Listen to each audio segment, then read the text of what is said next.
This is your place for all things Detroit Red Wings and all things Chicago Blackhawks. With your hosts, Jordan Linscott, David Barnhouse, Nick LePage, and Tim Stompanato. This is the Stick Blade Podcast.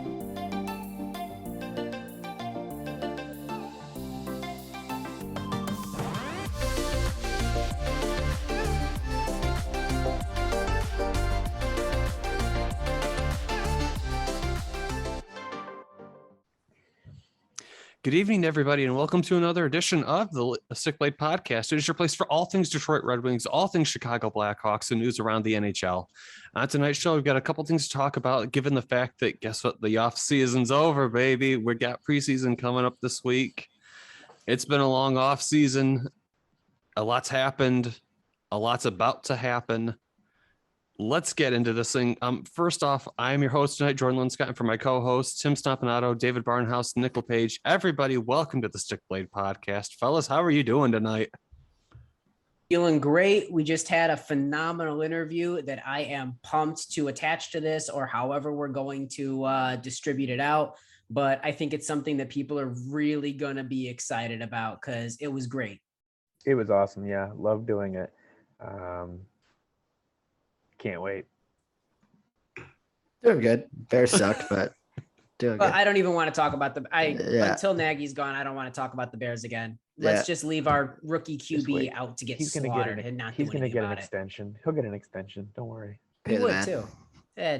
We got to sell. Get the McCaskies out. I'm done. Nick, how'd your softball team do? About as bad as the Bears. Oh. But did you have fun? No, I hit my head really hard. I hit my head really hard. I feel like I have a concussion, but we're here. 2-3 weeks. Yeah, show goes on. Upper body injury for sure. Day to day. Yeah, we'll see. Well, I mean, shoot, let's just jump into this thing, fellas. What else can we do? Let's go. The off season's almost over, man. Like, hockey's so close. Like, I can taste it. It just.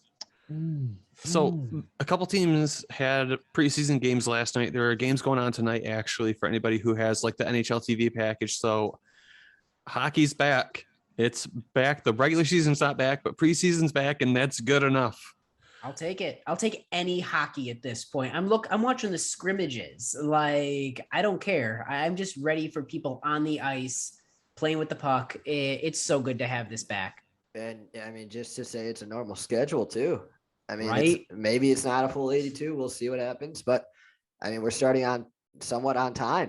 And, I'm pumped because last season it didn't start till December. And here we are in October. We're back. We're ready to go. And I'm just pumped, boys. Keeps us from having to come up with content from like October to December. Yeah. We just went staring at each other. Yeah. In the words of the immortal Bart Scott, can't wait. Can't wait. Let's go ahead and just walk through what tonight's show is going to look like. So on the Hawks side of the podcast, we're going to be talking about the fact that Patrick Kane and Alex DeBrincat both got given the assistant captain roles for the club. Seabrook and Keith have both basically left the organization. So somebody has to take those roles, and that's who those roles are given to.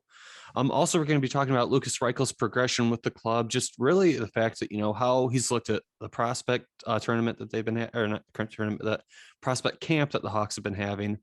Also, the fact that Nolan Allan signs his entry level contract with the club. Jesus, I am tongue tied tonight. Oh, we just knocked out an entire interview. Like, to be fair, this is our second recording of the night. And then cut you some slack.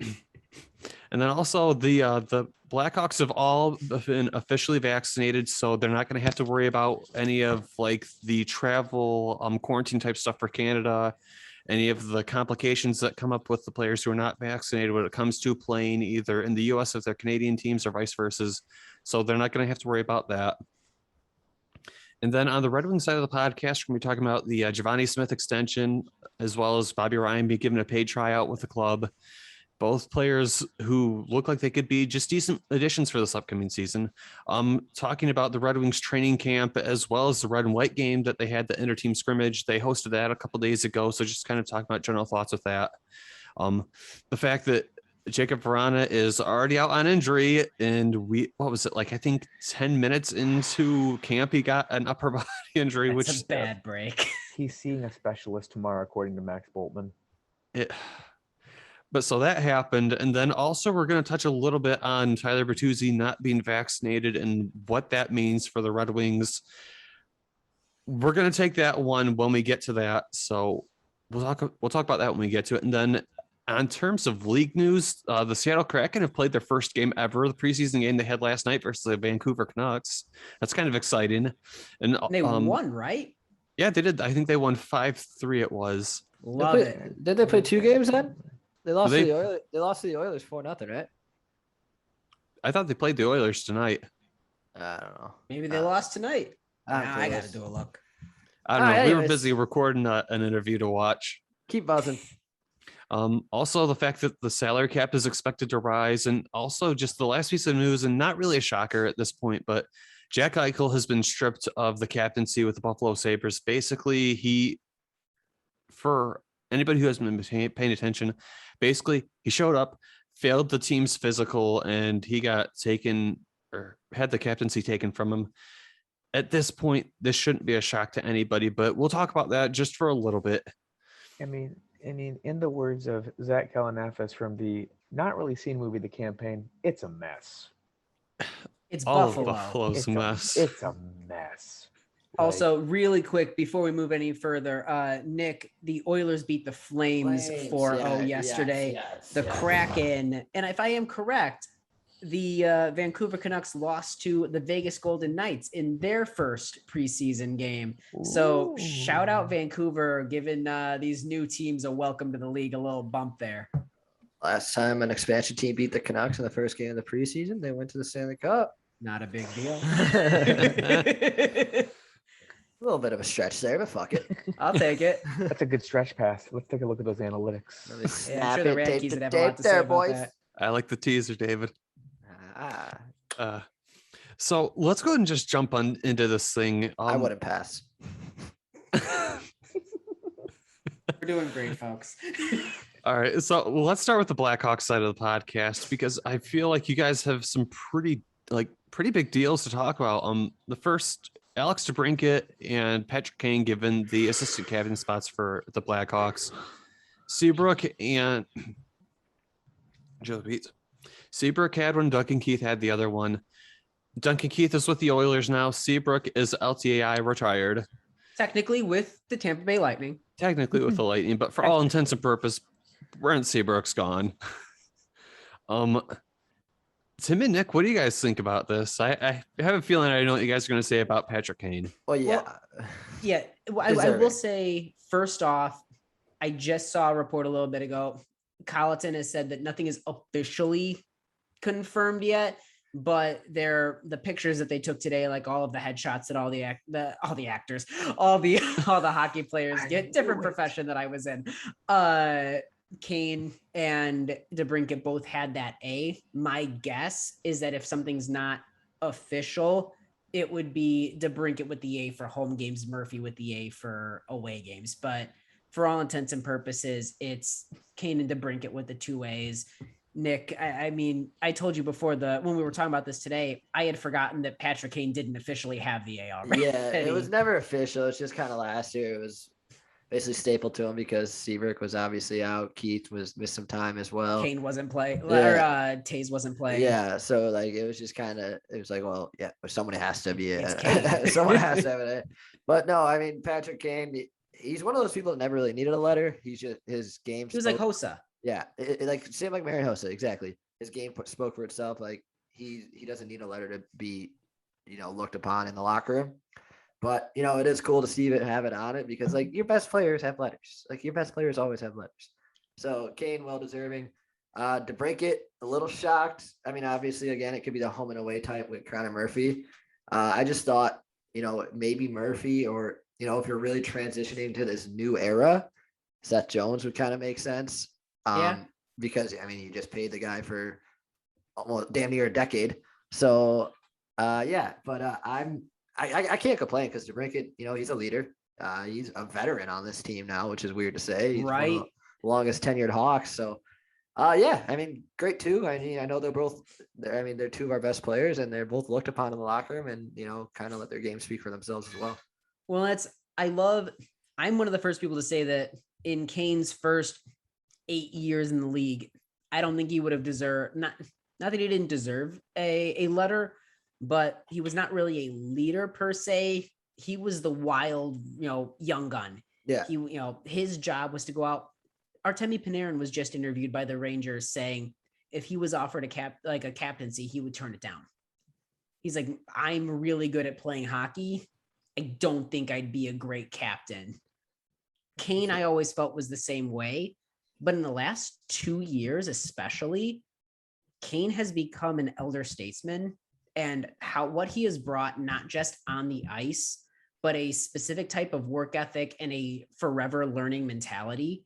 And like his ability to say, what's next? How do we get better? Working with people. And especially with so many voices in the room gone now and him having to step up, I am 100% behind him having the A. And DeBrincat has shown he's an established leader of this team moving forward. I think that there's still been some talk about Doc maybe being primed for a leadership position moving forward. Certainly Seth Jones is an option. But if you're looking at people who have been in the dark times and have maintained that work ethic, have maintained that drive, have transitioned from Quinville to Colleton, I give DeBrincat a lot of credit with where he's at with the new face of the Hawks. And I gotta ask you guys, the real question, Nick, are you gonna have the A taken and put on your Kane sweater? No, I mean, What? I don't know. It's just hard. It's vintage now. Now it means a lot more. You got a classic non-A. Yeah. It's I was a like- fan when they were good. It's like in the summer of 2017 when my wife and I went on our honeymoon, and I bought a French national team jersey when we were in Paris, and literally the next year they won the World Cup, so they added another star to their badge. So I'm like, fuck. Maybe I'll buy fine. another one. Yeah. But you got to have your classic, absolutely. Yeah. I want to move on to another piece of news, and I think this one is actually really big. Lucas Reichel, just the way he's looked at training camp with the Hawks. It's weird, a guy taken, what was he, 15 or something like that? 17th. Or 17, okay. I knew he was in the teens somewhere, but took a year to really start to get his legs under him and really start taking that next step forward. And at training camp, he's looked very good. I don't know if he's NHL ready yet, but I think he's absolutely ready to go play the AHL at this point. Yeah. Go ahead, Nick. Oh, sorry. I mean, everybody, all the beat reporters are saying it's they're amazed at what he could do, how skilled he is. And, he still has to build into that frame. He's getting bigger, but he still has to build into that, frame to, add a little more muscle. But I just don't see how he cracks an NHL roster yet, just with how much competition the Blackhawks have for essentially the bottom six role. And I don't think they want to throw Lucas Reichel into there. I mean, he is playing with Taves and Hagel, I believe, today at training camp. So, but I mean, I'm glad that he's getting that experience with those kind of guys. Like Jonathan Taves, obviously a great guy to play with. Brandon Hagel, he's up and coming. He's one of those guys that kind of made a name for himself last year. So I'm excited for Lucas Reichel. A little seasoning down in Rockford won't do any harm. No need to rush him. So yeah, I mean, just with how he does everything at full speed, and he's got that skill set to playmaking ability. He's going to be a very good player for the Blackhawks. It might not be right away, but I'm excited and I'm happy with what I've seen so far. If Lucas Reichel was where he's at now last year, he makes the team. Exactly. That's where we were at last. But Nick, correct me if I'm wrong. It shows the difference in the depth that we have from last year to this year. Yeah, 100%. This year, I can't reasonably justify. First off, I am blown away by what Reichel has done. I think the fact that he went 17th overall, frankly, plays more into how most of the league still views the German DEL, more so than where Reichel was actually at the time. I think that's what got him down to the late teens. because it was all there. Playing at 17 in a full adult men's league, like even in a sheltered role, that's still a big deal at, at his age. And his puck possession game, that to me, the fact that he can hold on to the puck and not get knocked off of it, and he can drive that puck possession, oh my God, I'm excited for what he's going to bring to this team. That said, I think his natural progression, he played again, he had a sheltered role in the main German league his first year. He played major minutes on the main German league this year. This coming year, put him in Rockford. Let him play major minutes against men, full adult men. Let him do it at that level. And then the next year, when we sorted out, where's Gaudet? Where's Borgstrom? Is Nylander still there? Figure out where these guys are at that are on the team currently. That to me is the next step. Let him, let Mitchell, let Beaudin, let him run wild in Rockford, grow, do their thing. I think they're all going to be ready next year. I think a big point is that he still has to get adjusted to American ice and like a game atmosphere, not just a training camp. He has to get used to North American ice. Obviously in Europe, they play on a bigger rink. So more room for playmaking ability. And here he's going to, the rink limits his ability to in wider spaces. So he'll figure that out. It's going to be a quick adjustment. And I mean, he's one of those players that it seems like he's pretty special and he's going to be able to do so. No problem. So just a little seasoning in Rockford, bring him up for a stint or two throughout the season when an injury happens, but he'll be up. Yeah, I don't think he'll burn his 9 games, but he'll be up. I think with his ELC signed and him being, does it matter anymore? Yeah, I don't know. Because he's a European player. Okay. Yeah. Speaking of ELCs, Nolan Allan, he signed his ELC this past 2 weeks. Sure did. Good transition. That was beauty. Fucking beauty. I mean, it's sort of Top par for the shelf. course, though, right? Like a lot of these first round draft picks basically sign them as soon as they get drafted. Well, I mean, it goes back to, it's the same reason that Boquist signed, knowing he was years away at that point when he signed. It's so the Hawks can have a stronger hand in his development. These kids, their agents talk with the team, and it's okay, what's going to be best for the player? What's going to be best for our plan for the player? What's going to escalate him realistically to play with the club at a shorter time span? Him signing his ELC doesn't mean that he's going to be with the Hawks this year. Doesn't mean he's going to be with the Hawks next year. All it means is the Hawks say, we have a vision for this kid. We have a plan for this kid. And we want to have a stronger hand in guiding his training, guiding his usage, things like that. And I'm all for it. Yeah. I mean, to go back to the draft, I was confused about the pick. Yeah. So was I. No. I mean, probably 100% of the Hawks fans were. But obviously the Hawks see something in him. You got to trust Mark Kelly with the Blackhawks scouting department. Definitely. They do a pretty damn good job. So he's a defensive defenseman. He seems that, beat writers are saying he's pretty good. He's better at skating than what he was reported. So, I mean, the Hawks just have complete control in his development. So it's going to be, we talked about this with the Red Wings, I believe, with who was it? Goalie. I'm drawing Sebastian Cossa. Yeah, Cossa. Thank you. Sorry. So complete control. Their Hawks are going to be able to train them as to what they want. They have a say in what goes on in the OHL now. So pretty good. Nothing to be too thrilled or disappointed about because we won't see him for another 2-3 years. Well, I'm thinking about, I know with Boquist when he signed, I mean, Brian Campbell was down there up there, I guess, with him in London, Ontario. He was glued to him, going over game, all these sort of different development things.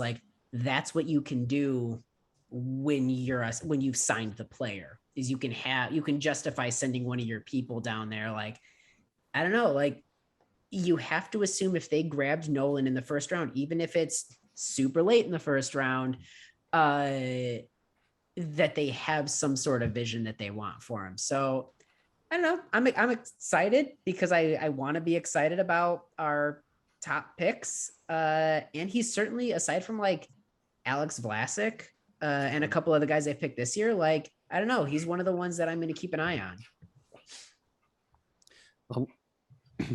The last piece of news I want to talk about just before we transition over to the Red Wing side of the podcast.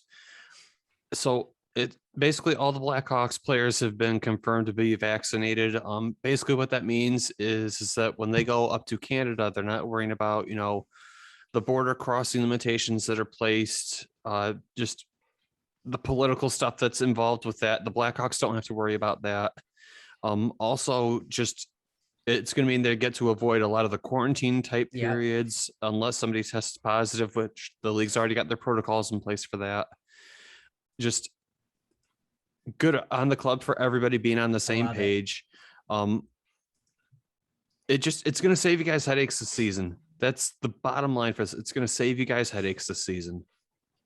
And it saves the players headaches. I mean, no suspended pay for games that they miss. They're able, they can be at team dinners. They don't have to isolate. They're doing their part, to end the pandemic. Even from an optics side, like, I know that there's a lot of people. I was waiting with my breath held, like, oh God, please don't let us be one of the teams that has somebody not vaccinated. Just around the board, I'm thrilled that everybody's vaccinated. It makes so much sense from their part for their teammates, for, like you said, the Canada traveling. From a financial standpoint, it's just a weight off my shoulders wondering how that's going to go down. Yeah, I mean, it's good to see how everybody kind of is already a good start to the season because everybody's united as one. It's like, hey, we're all in this together. We're going to come together as a team. We're vaxxed up. And yeah, now we don't have to worry about these Canada trips and, losing a player just because we're in Canada. Like, we're going to be able, if they're all healthy, like injury wise, we're going to have a full squad going to Canada. And, that's important to have because this, as we all know, the Hawks are pushing for a playoff spot. And, every one of these players matters to the Blackhawks this season. So good on the Hawks, good on the organization. I believe, yeah. I mean, good on the league too. I think they're at 98% in general. It's so huge. I'm so very impressed with that. But they've also done a lot of strong incentive work, both positive incentive and putting the screws to people and saying, we got to do this. So yeah, good on the league, good on the Hawks. I'm thrilled. Those are the only pieces of Hawks specific news that I had for this week. We can move on to the wing side of the podcast if everyone's fine with that. Two contract sign, well, I guess kind of contract signs that we can go over with the Wings really quick. The Red Wings agreed to a 2-year contract with Givani Smith, and then they also signed Bobby Ryan to a paid tryout. The Givani Smith contract, it's a 2-year contract, and he's going to make $750,000 per year. So what is that, like $1.5 million over 2 years? I'm not a math magician, but that sounds about right. So you got $1.5 million tied up over the next 2 years for a younger player still who looks like he's going to be playing a bottom six role. Unless he has a terrible training camp, he should be making the Red Wings roster. And if he's not on the roster opening night, I'm assuming he's coming up whenever they have injuries, or he's going to be playing top lines in Grand Rapids because that's the only really place for him to go at this point. Bobby Ryan, be shocked, yeah. Bobby Ryan's a paid tryout this year. Was pretty decent last year, fell injury ridden, and he kind of slowed down, and then we didn't see him for a while. But again, he's not going to be commanding high money, just like Givani Smith will not be commanding high money. I think maybe $1 million, $1.5 million for Bobby Ryan if we do have him for the full year. I think he wants to stay. He was interviewed today, and the quote they pulled for the interview is, "I think they realized too how much I wanted to be here and loved being here last year. No place has felt this comfortable for me throughout my career, and I hope it leads to good things going forward." He's staying. I love that. He will take minimum because this is a place he knows he can be. He wants to be. You got to be happy for Bobby Ryan. And I mean, hopefully he makes the team out of camp. But yeah, a guy that went through his own struggles, inner demons himself with Ottawa. So yeah, good on Bobby Ryan. Hopefully he makes the team. I mean, he's a great guy. He's fought back to get his NHL career back on track, and obviously loves Detroit. I mean, and good on Steve Yzerman too. I mean, Bobby Ryan was loyal. He wanted to be, like he said, he wanted to be with Detroit. Stevie Y says, yeah, if you have it in you, We'd love to have you back. And that's what's great is like he never played in Tampa with Stevie. Stevie knows what kind of player he is. That's why Stevie made him the offer last year and convinced him to come. Like, I think they want him to stay. I hope it's. Well, and I think he's on a PTO basically to figure out if there's a place for him and where that place is. Yeah. Because you've got a lot of potential slots, but you've got a lot of people that could fill those slots. Oh, for sure. So I think that, Steve Yzerman would love to keep Bobby Ryan, but I'm sure, knowing Yzerman, not at the cost of a homegrown, rookie or young player that could be in like a third line role. I mean, And so it's a matter of trying to find that balance. Like a PTO makes sense. for 9 games in Canada, he might have a spot. You know what I'm saying? I'm glad I don't have to deal with that. And I think the PTO makes sense for Bobby Ryan. Yeah. Worst case scenario, the Wings ink him to a 1-year deal like they did last year, and it's for like $1 million, maybe $1.5 million. At that point, he's a measuring stick for our prospects like Joe Veleno, like Lucas Raymond, who are just like trying to get their full-time NHL. If you have to spend $1.5 million for that measuring stick and have it be like a pretty decent measuring stick, that's not the worst investment. Oh God, yeah. I mean, people shit on PTOs too for no reason, just because. I mean, hell, the Blackhawks signed Cody Franson to a PTO like 4 years ago. He played top 4 minutes. I mean, that's a depleted Blackhawks team, but he still played top 4 minutes. Mike Hoffman last year with the Blues, he signed a PTO and he was a top 6 forward. So it's just like it's bringing a guy in to figure out where he's gonna fit. And that's exactly it. Like, or if you're waiting for the start of, to put on LTIR, I think that's what happened with Hoffman last year. They had to wait to put Tarasenko on LTIR so then they could sign Hoffman to the actual contract. Like PTOs are just, they're in negotiation, they're a contract structure. That's all it is. Cap. Yep, the big old cap. Tampa Bay has probably perfected that one. Everyone's on a PTO. Everyone's on LTIR. Wait, There's no rules. This Stamkos guy's on a PTO for the season. Speaking of players, though, that have been looking to make the NHL full-time, I kind of want to just talk about prospect camp because the Wings have a lot of prospects who are looking to make the roster. Unfortunately, as the Red Wings always do, bad luck strikes almost immediately. So Jakub Vrana was at camp. I think it was like 10 or 15 minutes, and he gets an upper body injury, Shoulder injury. You hate to see. I mean, you hate Fingers to crossed see it's it. nothing serious. Like yes, it's bad, but maybe it's only like a month or 2. I hope it doesn't require any type of surgery. I mean, I guess the great thing about it is like a silver lining is it gives like hopefully a young player a chance to shine if it lasts a while. Maybe that's Raymond's door. Or a Bobby Ryan too. Yeah. The rest of training camp, though, you know what? I was a doubter going into this camp, but Lucas Raymond has really impressed me this training camp. And Joe Veleno, we knew he was right there, but he's even more right there.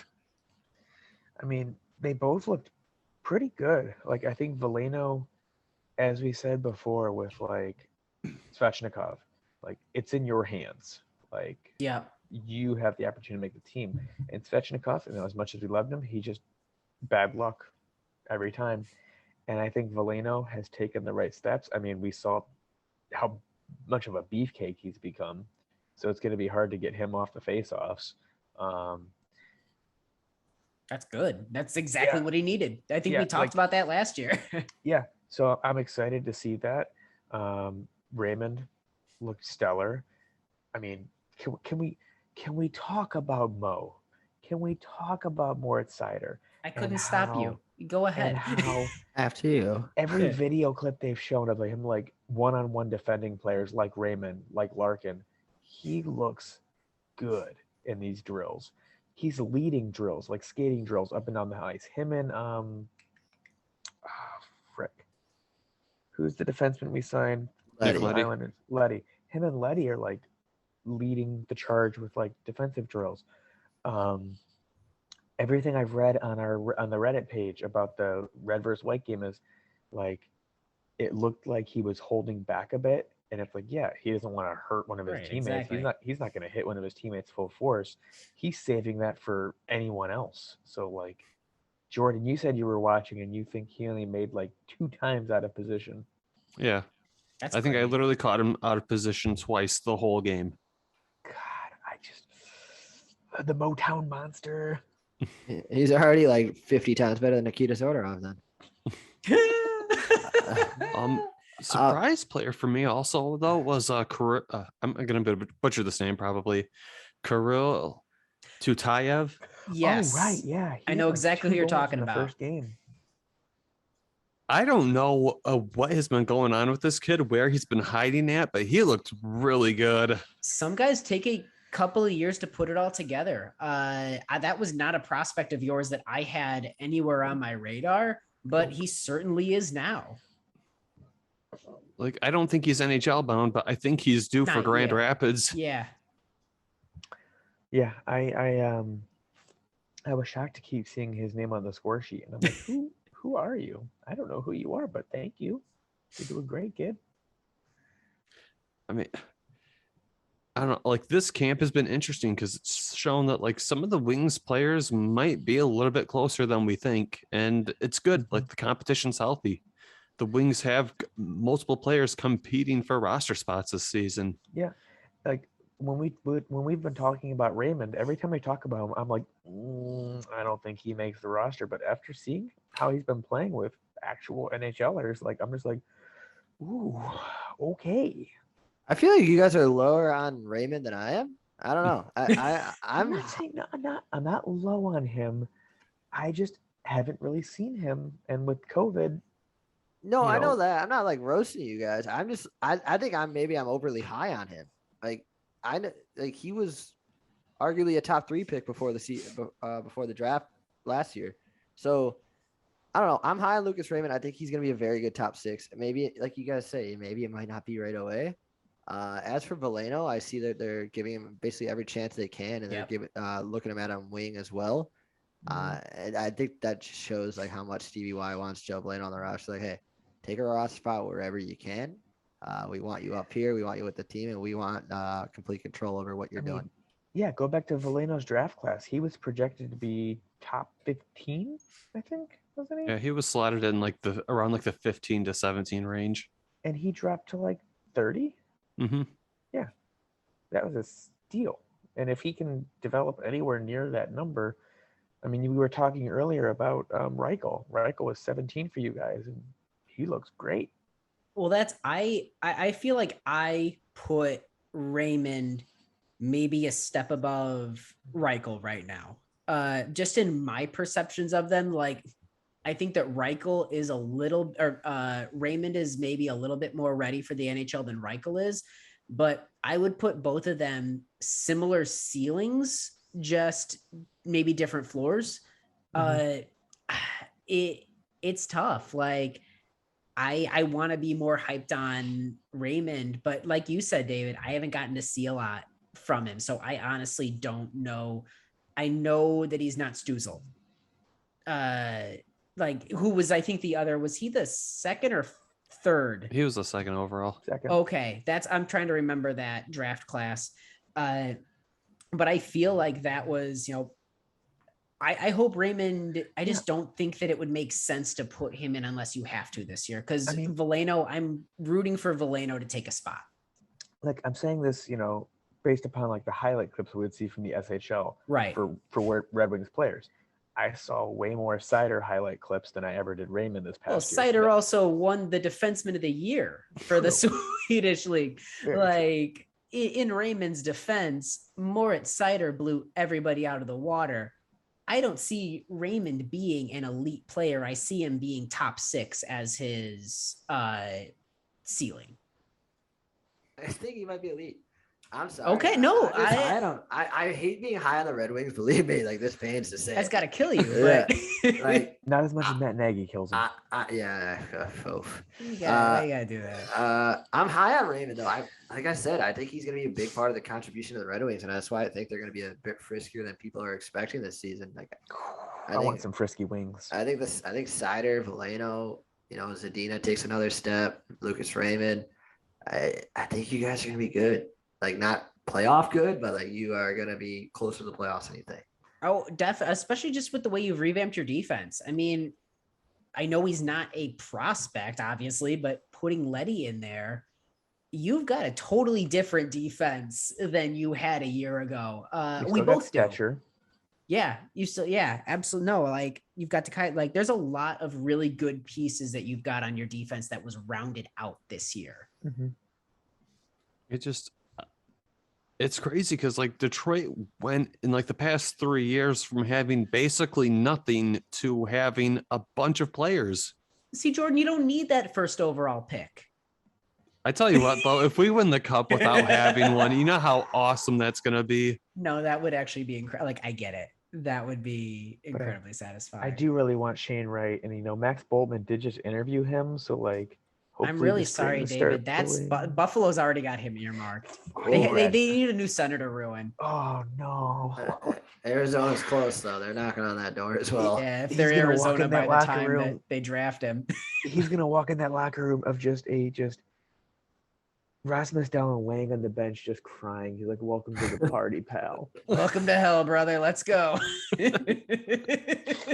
And Owen Powers going to his super senior year at Michigan. Yeah, exactly. Oh, I want to get my doctorate. Yeah. Doctorate. What a terrible place. Except for the Buffalo Bills, that team. Oh no! I love Buffalo, New York. Just hate the Buffalo Sabres organization. The town itself is fine. Just Wonderful the team, place. no. My grandparents lived in Buffalo for a period of time. Like, I think that it's a monster. I think it's horrible what the Buffalo Sabres are doing to that town and the people in it. Torture. It's a crime, frankly. Borderline of war crimes, Yeah. We can talk about the last piece of Wings news for a second. All right, so I'm gonna take this one from the top because it's kind of weird, David. I think me and you might actually feel a little bit different on this one. I put money on that. So Tyler Bertuzzi is the only player on the Red Wings roster who is not vaccinated at this point. So he got interviewed about it and they asked him why not. He said it's his own personal choice and that was his decision to make. He didn't cite like medical reasons or anything like that for being like why he didn't make the decision. When asked about the decision, Steve Yzerman said that they respect Bertuzzi's decision and that it's his decision to make, that they were going to try to work with him the best that he can, and that basically for the club, what it looks like is that Bertuzzi's going to be missing, I believe it's 9 games up in Canada, and then don't quote me on this part of it, but I think the New York teams are going to be requiring full vaccination in order to either get into their arenas or play there. So basically, I think he's going to be missing the New York games as well this season. So what would that be? 11 games, I think, total so far. And it wouldn't surprise me, frankly, if other states, especially like Illinois, that's one that I would assume now that the Hawks have come out as full vax. It wouldn't surprise me if more states start adding that kind of requirement realistically. So that's a situation of playing time. Tyler Bertuzzi will be forfeiting all of the salary for those games. So that's going to be what, a little over $450,000. Yeah, at the very least. So he's going to be forfeiting to $450,000. He won't be playing with the club those games. My thing is this: the team has said that they respect his decision. I get it. It's his decision to make. Ultimately, the league is giving players this choice for themselves. Do I think that he's putting his team in a hard spot? Yes, I think he is. 100%. Do I understand why he's doing it? At this point, no, because of, and this is where I think me and you are going to differ, David. So I think that at this point in time, we've had enough time to really look at these vaccines and, determine, hey, do we think there's going to be long-term side effects? He hasn't cited that for being why he's not wanting to get them. all this happened is the team has said that they're okay with this decision. They're going to support him through this decision. They're going to try to work with him with this decision. That being said, he's kind of putting the team in a bind here. David, all you, man. Can I? Okay. Okay. I'm gonna be nice. I'm not gonna swear at him. I'm not gonna call him mean names. Speak your mind. I'm just gonna Let's say do it. he is a selfish person. You're damaging your team. What if, as Nick said earlier, we are a team that's challenging for a playoff spot, possibly. That's 9, maybe more games with New York and possibly Illinois, whoever, requiring vaccines. You are letting your teammates down, your brothers. Like, these are guys that you are supposed to fight on the ice with every single game, 80-something games, 82 games a year. And you're just like, no, see you guys. I'm not going to play. I can't do this. Like, yes, the vaccines have been out for over a year now. We've done studies. We've done research. Doctors, not some person on their toilet on some QAnon Facebook page for 5 minutes. Doctors have researched this stuff. Yeah, it's your personal life choice. If you're sitting at home working from home on Zoom, you don't have to because you're not going around people. But when you're traveling across the country on this yearly basis to different states, to different places, a mask can do so much. You can still get it. Like, I know people that are fully vaccinated that have gotten it, are still weakened from it months after having it. You are about to be a father. Okay, I am a father, and newborns have very weak immune systems. You're putting your baby girl, baby boy's life in jeopardy. Don't be a selfish human being. It's 2 pokes in your arm for the span of 3-4 weeks. Just come on. Yeah, I mean, it is disappointing to see. I mean, hell, you guys have an A open, right? Like, he's one of those players. I believe that's probably gone. That would cost him the A in my book, 100%. I believe that's probably gone. And fuck, 9 games, maybe more if New York lays on the law a little more again. If you miss, Nick, correct me if the Red Wings miss the playoffs by a shade of points, and you know that one of your first line players missed games that could have made up those points, I don't know if I'd forgive that. Oh, let's add to this more. Hypothetically, we make the playoffs and we play a Montreal or a Toronto. You're going to set up the playoff games? Yeah. He's missing damn near 11% of the games already. 11% of the season gone down the drain. I'm not trying to roast him. I get everybody has their choice. It shows Stevie Y's loyalty to his guys. That he's kind of like, hey, I respect his decision. I'm not going to shit on him. I'm not going to not invite him to training camp. It shows a lot, but I'm one of those guys that I think Bertuzzi was long-term to begin with. I'm wondering if this also goes into effect. Like, pack your shit later in the season. I'd get rid of him. Yeah. But yeah, it's hard. It's hard to get for a guy that's supposed to be one of your leaders to be as right now, the only reported guy that's non-vaccinated on the Red Wings. It's tough because hell, I mean, that's the first line guy missing 11% of the season. And I want to speak to this again. It's no secret. Like, I've made the comment on this podcast before. My day job is human resources.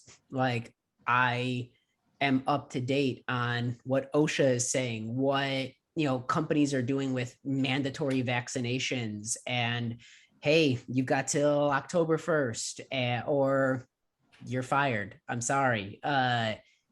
It's perfectly legal.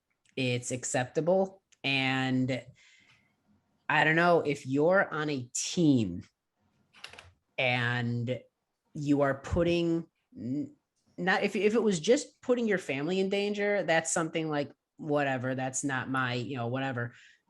But if the Red Wings played the Chicago Blackhawks, I would not be comfortable with him playing the Chicago Blackhawks, because if he's unvaccinated and carrying that and he slams Patrick Kane into the boards, God forbid, somehow they get, whatever, you can still pass it on. Cases Like, happen. yeah, like, you know what I mean? Like that puts so many other people at risk. And it feels like, okay, I'm going to accept all these salary, deductions. I'm going to accept putting my team in a bad position. I'm going to accept putting people in danger. It feels like digging your heels in and sort of choosing a hill to die on. And it's a not good hill to die on. I feel bad because I am constantly torn between trying to be empathetic to people and understanding this is your choice. I get it. But at the same time, if polio happened today, I don't think we'd have been able to cure it because people would have been afraid to get the vaccine. That's, my opinions are not secret. I think it's a bad look for Bertuzzi. I think it would cost him a leadership position, and I'd be surprised if he doesn't get traded. He just got extended this offseason, no? Yeah, he just signed what was it, a 2-year extension? Yeah. I was like, it's not a long term, but Guy got paid and he's like, all right, fuck it. Might get traded. Canada. I mean, if Eichel can lose his C with all the crap going on that he doesn't have as much control over, Bertuzzi can definitely lose that A. And it's such bad optics. You're not a leader. You're not a leader if you're going to give up on your team like that. I mean, and it's even worse too, just with him being in the Atlantic Division with 3 Canadian teams in it as is. I mean, that's a bad break. you could get away with it in the Metropolitan and the Central, but yeah, I mean, if you're in the Atlantic or the Pacific, you're gonna spend quite a few. That's a bad break. In Canada, so yeah. Has our captain said anything about it? Has Larkin said anything about it? Yeah, Larkin's, he basically said that, like, he respects that it's Bertuzzi's decision to make, and that go ahead. And that, like, they're going to try to work with him, and they fully intend to play with him this season. What are you going to say, though? I mean, what are you going to say? If he's a 4th line guy, you don't invite him to training. It's as easy as that. He's done. He's a 1st line guy. He's been with the team. If you tank him now, there goes his trade value. And if you don't stand by him, it just spirals things. If you stand by it, you say, hey, I respect our players' decisions, yada, yada, yada. Now you can play the PR game and salvage this somehow. That's where I stand on it. That's what I like about like soccer is that if a player does something stupid, the skipper, the captain is going to drill them a new one. It's such a different world, though. Hockey doesn't like to make waves. No, we're all humble in hockey. That's why we're not. Donut? Okay. Yeah, that's why it's not.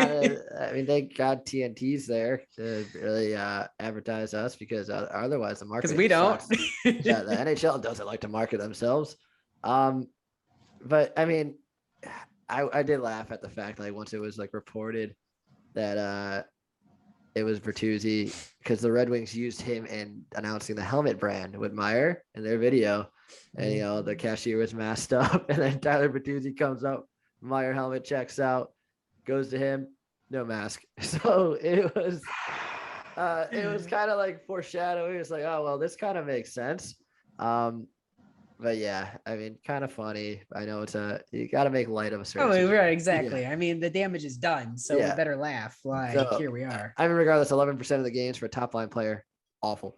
And listen, I love that it doesn't help the Red Wings. Yeah. I mean, believe me, I'm on board. I mean, he's probably not going to be a Bears joke. I'll make a Bears joke. The Bears are a joke. Yeah. What are you going to do that Nancy hasn't done? Just say the Bears. I'm like, yeah.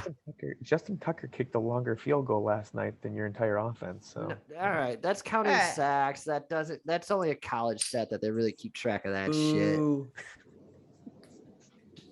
Justin Fields hasn't got to prove himself yet. Anyways. Yeah, we don't shy away from the hard topics here on the podcast, folks. We tell it like it is. I do want to close like this actual talk by saying this though, and I do want to say this. We don't know like why Bertuzzi has decided not to get vaccinated. Like he didn't say like I've been looking at like these pieces of like data, and because of these circumstances, I've decided not to get this vaccine. We don't have that information, and I would be remiss if I didn't call out Wings fans a little bit this week. Like I get people are angry that he's missing games. I get that they're angry that he's putting the team in a hard spot. I get that. But just like anybody else, they do still deserve to be treated like a human being. Yeah. Yes. 100%. But at the same time, it makes it look worse for him. Like, I'm not doing this because blank, blank, blank. Like, give a reason than just saying, it's my personal choice. It's my personal choice. Like, It's a cop-out answer. let us know why. Tell us. What's your reason? What research do you have? Like, as a teacher, like, back up your claim, your statement with evidence so people can understand. And that said, building on Jordan, what you're saying, like, look, I also like, this is a human being. Don't be harassing them. Don't be targeting messages at them. I think it's absolutely fair and right for fans to be frustrated with Bertuzzi. Absolutely have the right to be upset with Bertuzzi. Just don't start doing like threats and stuff like that. Hope that he gets traded. Hope that he comes to his senses or something like that. But nobody deserves to be, threatened or accosted or when they're out getting groceries. That's my thing. And I agree with you on that, Jordan. But David, I'm with you that I think it's a cop-out answer. And that when you announce it, it's going to make waves. So you better be prepared. Yep. Like, basically, criticism is fair. Harassment is not. Yep. Yeah. Exactly. And that's in all things. I 100% believe that. We'll move on to the rest of the league at this point, because the league actually had some interesting news this past week. The first off, the Seattle Kraken played their first game this week. They played against the Vancouver Canucks in the preseason last night. Yep. They won a 5-3 game over the Vancouver Canucks. Notable goals: Riley Shahan, the first Kraken goal ever. The ex-Detroit Red Wing. I do love that. Didn't he get the last goal in the Joe too? Yeah, he got the last goal. And it was his Yeah. only goals of the season. It was his only goals of the season. Yeah. That's hilarious. So that's kind of a fun story. Also to note though, they basically iced their NHL roster last night for the most part. I mean, you have to, right? Like, this isn't the same type of training camp as any other team's going to get. Like, these preseason games are determining what is our team. Yeah, I mean, they don't have any top prospects either. So it's Yeah. like, boys, go strap up. It's regular season for you guys. Like, you guys got to know how to play with each other eventually. So this is no better time. Be safe. Don't get hurt. Please, God, don't get hurt because we don't have a lot of because you guys are gonna be playing 88 games this year. Yeah. I mean, that crowd was buzzing last night, though. I don't know if any of you guys could watched you the not be? broadcast Oh, or not, Seattle. but I'm excited for Seattle. They are a huge sports town. I really wish that they could get their basketball team back because the Supersonics were so much fun to watch. And they For don't sure. have any. They don't have anything else either. The Mariners are kind of trash out there. The Sounders aren't bad. Seahawks are good. Russell Seahawks are Wilson's a good. remarkable Oh quarterback. yeah, sorry. Seattle Sounders are a good soccer team. Yeah. But I'm excited. Seattle. I mean, expansion teams. Yeah, I know they got shit on during the expansion draft. Like they could have gone way better. But I think this is like Vegas. We didn't really know what Vegas was getting. But I'm excited. Seattle's like you said, great sports town. They have a cool ass jersey. Yeah. One of the best I logos. love in the the league. jerseys. They might have a actually. top 5 logo already in the league. I'm just excited. It's nice to have something new and fresh in the NHL, and especially in a big year with ESPN and TNT. Get to market a new team in the league. It's a good story. Yeah. To circle back to my Seattle Sounders comment, they are number 1 in the West in the MLS. Okay. They are. Rad. All right. So they have a Sorry. soccer team. Sorry, Seattle. it wouldn't be the Stick Blade podcast unless we trashed on Buffalo for a little Sorry. second. The Buffalo Yes. Sabres made the news this week. Jack Okay. Eichel Shocker. has been stripped of his captaincy. For anybody who hasn't been following the news, he showed up to training camp, failed the team physical, and they took the captaincy from him. At this point, this should not be a shocker for anyone. It's been out in public that he is not happy and wants to be Yeah. Just let him go. He said he won't block any trade to Come to any Detroit. team. Like, he is that We'll trade him bad. He's Bertuzzi. that done with We'll trade him Buffalo. Bertuzzi. Trade him Bertuzzi and a few draft picks. Be done with it. This is a weird question. Like, If Buffalo wasn't in New York, that trade could actually make somewhat sense. Like Detroit needs another high-end centerman, and Buffalo's kind of depleted on talent. He'd be the 1C. I think Larkin would be perfectly fine moving to the second line for Jack Eichel. Yeah, I would say so. I don't think he plays another game for Buffalo ever. No. He Ever. can't. Yeah. I mean, Kevin Adams, how much can you fuck up a situation? You have a once in a generation. I mean, Connor McDavid was drafted the same year, so it's kind of tough to say. But you have McDavid, Austin Matthews, Jack Eichel. But that's it. Like realistically, we haven't had that in that period of time. You have a generational talent in one of the most American cities in the world, and Jack Eichel, and he's an American boy. That's marketing itself right there. Yep. He's a star. He's a stud. You know, he's one of the best players in the league, and he's very young. And you're like any draft or any trade value that you thought you had in Jack Eichel, you are throwing it down the drain yourselves. You are lowering the amount of value you have every day. And here's the thing. He could have pulled a Matthews or a Marner and signed a 3-year bridge deal or something that walked him to free agency. Not only did he sign an 8-year deal and say, you know what, I think that we're going to, there's a plan. We're going to be doing it. I want to be here. He also took a bit of a pay cut. Like I remember him talking about at the time, like 10 something doesn't feel like a pay cut, but like what he could have pulled, especially with what McDavid was pulling. He said, I took it down a little bit, took a little bit off the top of what I could have asked for because I want to continue to build a team around me. Like Eichel did a lot of the right things to do right by Buffalo, and they have not once done right by him. How do you screw something up so badly like it's that? Buffalo's ownership. How they have continued to, it's Buffalo's ownership and their whoever they put in their development, because they destroy. And like people leave. Look no farther than Ryan O'Reilly, who left Buffalo and said, I was contemplating like retire, like the love of the game was gone. And then he goes on to win the Conn Smythe with St. Louis. Like, get out of here. That was a professional who'd been in the league already. Like, something is rotten in Buffalo. And that's the thing that I keep going back to. Could Buffalo be a team that, eventually in the future, hopefully moves? If it wasn't Buffalo, here's the thing. Sell them. Buffalo is such a hockey crazed town. If Buffalo was anywhere else, they'd be Arizona. Yeah. We'd be constantly watching, like, are they going to move? Is this it? How can they survive?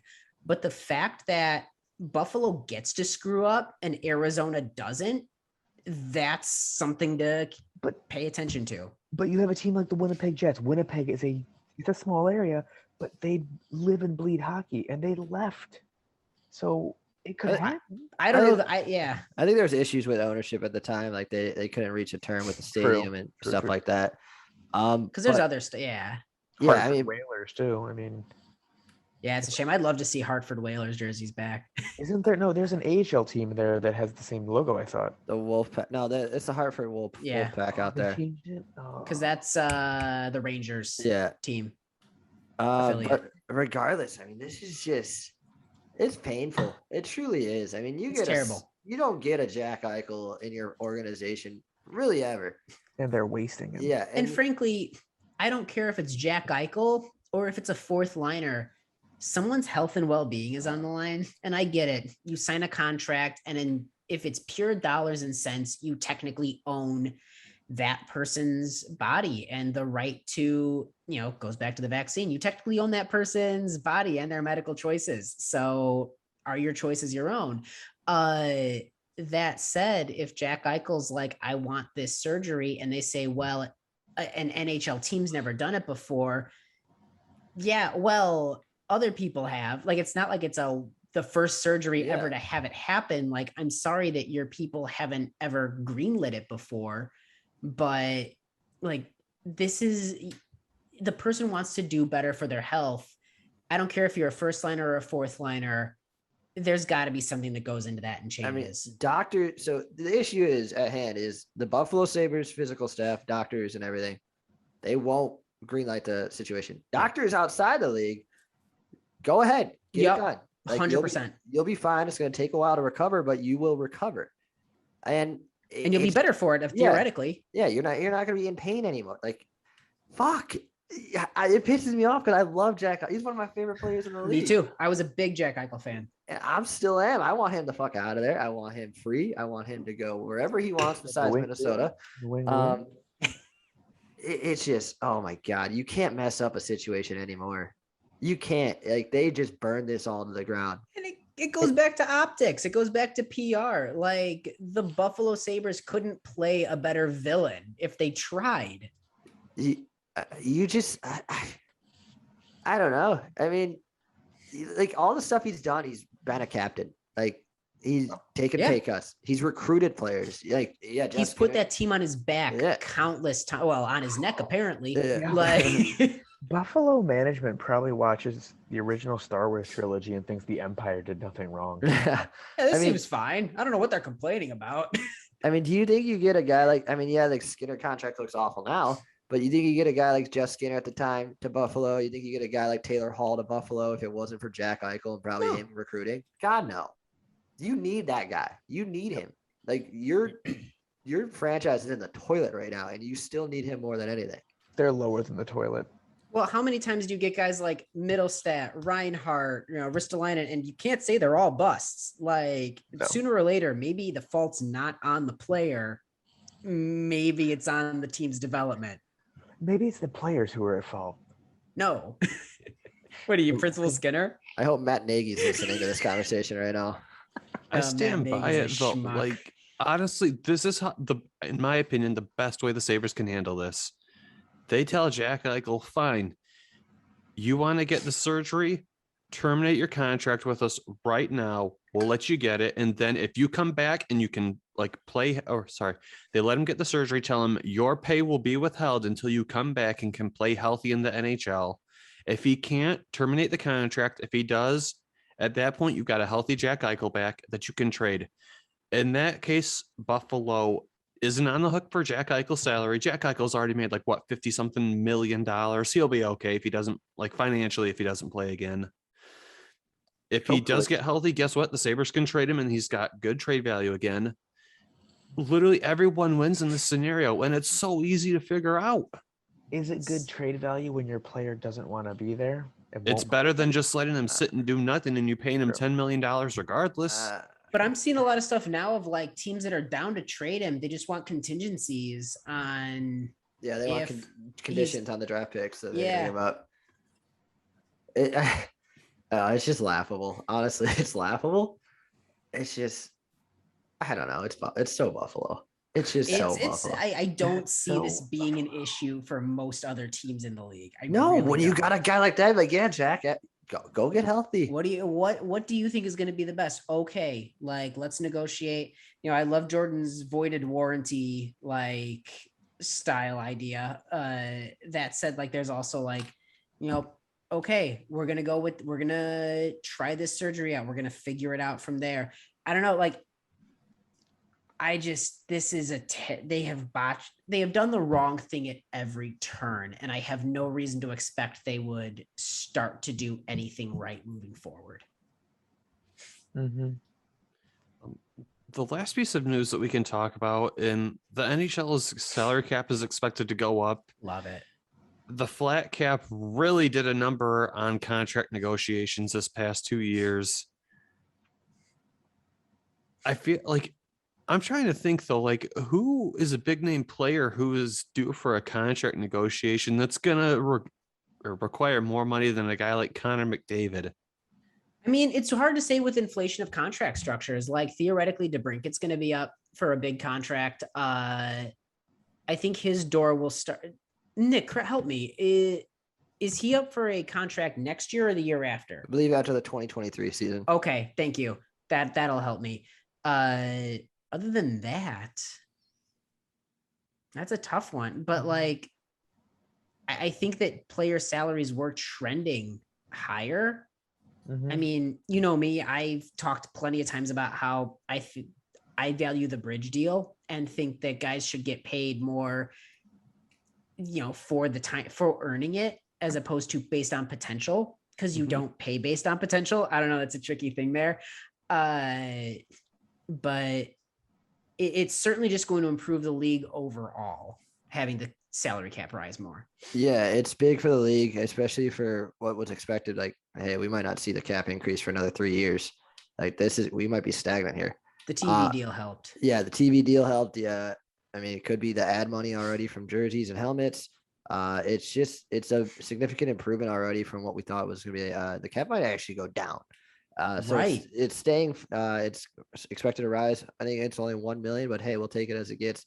As for the contract situation, it's just simple mathematics. Like players see the salary cap go up, like, well, I could get paid a little more now, and so I mean, yeah, it's a little selfishness, but it's what players are thinking. Like, hey, cap's going up, why can't I get paid a little more? That said, look at all the defensemen that just made 9 to 9.5 mil in this last offseason. I don't think that if the player commands it, they're certainly not gonna not get especially, I mean, teams this offseason, I think it was one of the most money spent in the first like hour of the offseason ever. Yeah. I don't think NHL teams are afraid. Like this season and next season, I don't think the NHL teams are gonna be afraid to throw money. It's mid-range guys that are going to benefit the most from the salary cap going up, because top tier guys are gonna get paid what they're commanded. Bottom tier guys, no one cares if you're making $1 million or under. It's the 4 to 2 million, $2 to $4 million range, guys that like could command maybe a little bit more, but they're not maybe top six guys. It's gonna help your mid-range players having the salary cap rise. It's the Pius Suitors of the world. Yeah, realistically, he was a cap casualty because we could afford to get rid of him. We do have one more piece also. Why am I blanking on it? Kirill Kaprizov signed. Oh yeah, he did. That's so what did he sign? A 5-year deal with the Wild? Yeah, let me pull out the exact details, but 9.5. I think it was like 9 or 9.5 for 5 years. Boy, he had one season. I don't know. I don't feel good about that. I get his talent, but 9 mil on the dot. 9 mil on the dot. I still, man, for one season, I get that he's the real deal. I had him on my fantasy league. He was a lifesaver for me. I don't feel good about it. It's not your team though. Yeah, no, you're absolutely correct. Like, I don't know what you guys think. I feel like Minnesota just got out of their cap crunch and might have just put themselves right back in. Yeah. I mean, they just got out of the Parise Suter contracts that they just demolished themselves with years ago. Why not just add more weights to their back? And granted, he's a lot younger. Yeah. Oh, for sure. There's a lot less chance for this to go bad. But again, if he regresses to the mean, I don't know. Like, I'd be comfortable with paying DeBrincat around 9 mil, frankly, just because of his consistency and like where we've seen him and what he does throughout the years. 1 year makes me so nervous. The problem is sample size. Like it's not even a full season. A great comparable. So DeBrincat, you have multiple years worth of work to look at, and you can look at all those years and be like, okay, the money's deserved here. Yep. Kaprizov has had literally one season, and you're going to pay him $9 million a year every year for the next 5 years. Nick, you're making a face. I want to know what's on your mind. No, I'm on the same boat. I mean, fuck, 1 year. 1 year, you're ready to throw $45 million his way for 5? I'm not. Yeah, I can't. That's don't wild. get me wrong. He is one of the most electric players in the league already. But you need to see it more than a year. Yeah. I mean, at least 2. But with that being said, if he is what he is, then phenomenal. Yeah, I mean, especially with an organization that has Marco Rossi and Matthew Boldy coming up in the future. If you have that as your top line, 3 that's elite, a nice stuff. That's scary. Yep. And that's scary as a Hawks fan. I mean, Minnesota is one of the most deep prospect pools in the league, and maybe they're an Eichel watch. Like, this is a team that could easily build up to holy shit, they're actually really good. And like, not the Minnesota Wild that we once knew that was like, they're making the playoffs. They're not making Minnesota Miles, right? Exactly. They're not making it past the second round. But I mean, for 1 year though, yikes. Yep. And then I mean the interview too, like the press conference when he signed, they're like, well, they asked Kaprizov if he was ever going to go to the KHL, and he said not a chance. So And wasn't it Bill Guerin that's like, don't say that out loud. It's going to hurt your next contract. Yeah, it's going to hurt your negotiation." next contract negotiation. It's just like, all right, Carell, you won this battle. You get paid $9 million. And don't get me wrong, for 5 years, like, great. Maybe you don't have to win again. Like, steal. Yep. As of right now, it just seems like you're taking a big risk. We'll see how it goes. yeah. I'm looking at the schedule. It looks like that's everything that I have on the docket for tonight. I feel good about that. Yep. We covered a lot of ground. Yep. Plus the interview. All right. Yeah, plus the interview. Real quick question before we end the show, boys. Preseason starting. What's a player you're keeping your eye on? That's a great Lucas question. Raymond. Most Lucas Friday. Raymond. So you're saying Lucas Raymond. You're saying Mo Sider. I'm gonna say I was gonna say Kalynuk. I want to keep an eye. You know what? I am gonna say it. I'm gonna keep an eye on Kalynuk, and then for forwards, Gaudette. Mackenzie at Whistle's mine. Brennan Hagel came out today saying like really strong I words read about that. him. Yeah. Basically, it's like, hey, if there's gonna be a Blackhawk who has a Hagel-esque like performance like coming out of nowhere, he goes, Mackenzie at Whistle's the guy. Kind of like plays like me, big physical, and pretty quick. So I'm excited, boys. We got preseason hockey coming. So hyped. Hockey's back. Hockey is back. Hockey's back. Hockey's back. Bears aren't back. Lions. Fuck off. Bulls are back end of October, basically. So like, I don't know. Kate Cunningham, so I'm really pumped for that this season. But if you're still still watching us or still listening to us, we appreciate you guys tuning in and God watching bless this ya. late into the episode. As always, this is a podcast. It's by fans for fans. There's no corporate sponsorship or anything like that on the show. We just do this for you guys because we enjoy talking hockey. It's a fun time. It's a fun sport to watch. If you haven't really started watching it, I encourage anybody who's listening to the show to get into the sport. Even if you aren't going to root for the Red Wings or Blackhawks, which you totally should, but even if you're not going to, it's a fantastic sport. It's very back and forth. It's always a fun time. But in the meantime, if you want to get in touch with the show or give us a like, follow, share, whatever, there are ample places for you to do that. We're on SoundCloud, soundcloud.com/Stickblade Podcast. We're on Twitter. The Twitter handle is @StickBladePod, all one word. You can get in touch with us via email, stickbladepodcast@gmail.com. We are on Apple Podcasts. We're on YouTube. We're on Facebook. We're all over the interwebs. So feel free to give us whatever the social media currency is of choice that you like to use. And in the meantime, we'll catch you guys all later. You guys all stay safe. Take care of each other. Take care of yourselves and enjoy that hockey season, baby. It's coming back literally right now. Baby.